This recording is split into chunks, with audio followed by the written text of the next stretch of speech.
Why do YouTubers make silly faces in the thumbnails? It's not for the reason that we normally think.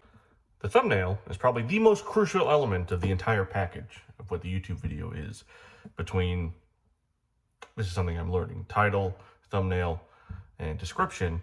Those things are all important, but the thumbnail is maximally important. Because of the way that we use YouTube, the way that we use our phones, the thumbnail, of those three elements, the thumbnail is what takes up the most real estate, literally the most surface area on the device. In that thumbnail, you have to convey an entire story. And to have a satisfying story, you must have a satisfying emotional payoff, an emotional arc. And the reason that YouTubers make funny faces or in the thumbnail is because they are attempting to communicate to you, the viewer, what kind of emotional response you might have from watching this video. They are creating an agreement between you and them about what kind of experience you can expect to have by watching this content. The reason that these faces have sort of a negative reputation is because oftentimes the video and the face that they're making in the thumbnail often don't match. The content creator has tricked you, has failed on their end of the agreement about what kind of emotional experience you're about to have. And that's why it's called clickbait, right? It's called bait because they are baiting you into clicking on this video that does not have the emotional impact, the emotional payoff that you'd expect. I'll give you a concrete example. This is the original thumbnail from the video of where I was building my freaky table, my freaky 20,000 Leagues Under the Sea Captain Nemo's table. This is the improved thumbnail. Now, I know this is still not super great. My Photoshop powers are limited, but go with me for this example. This tells a story. This doesn't, okay? This is a statement. This is merely a statement, and it does not promise any sort of emotional arc, any sort of emotional payoff. It does not tell a story. It does not entice the user, the viewer, in any meaningful way.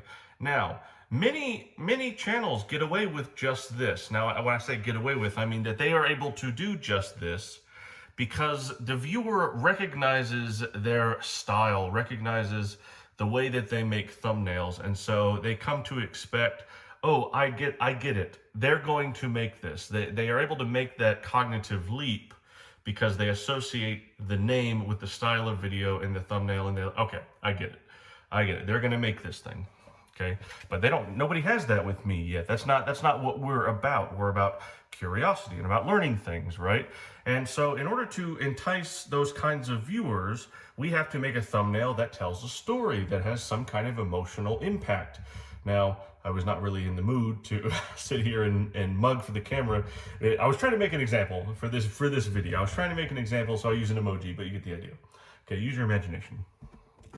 Now, the story that this thumbnail tells is a supremely truncated and simplified version of the story which the video elaborates on, right? The main video tells a much longer story, much longer version of this story. We took this table and we turned it into that table, and there's me in the corner going,